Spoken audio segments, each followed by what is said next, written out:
මේ මොනවද කියන්න බලන්න. ඔබ රස කර කර කෑවට තමයි තල. ඉන්නේ තල. එතකොට මේ තල මේ ගස් වලින් කපලා එහෙම තමයි වේලෙන්න තියන්නේ. ඊට පස්සේ තමයි මේ තල ගහන්න වේලුනට 10 15ක් විතර ගියරම හොඳට වේලනකොට අනිත් පැත්තටම ඇට ටික වැටෙනවා. ඊට පස්සේ ඒවා තමයි එල කරලා ඔය තල කැරලි අනම්මනම් සීනි දාලා හදන්න ගන්න. තල හදන්න මේ විදිහට. මේක තමයි දැන් තල මේ තියෙන තල. ඔය තියෙන්නේ. ඒවා කපනවා.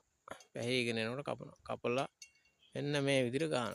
තියෙන ගොයන් කොළ ලස්සන මේ විදිහට ගන්නවා. ආන්න බලා ගන්න. අන්න.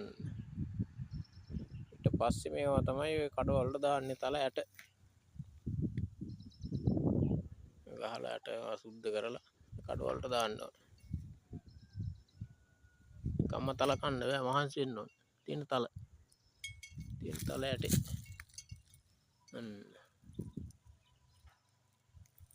ඔය තල කරලා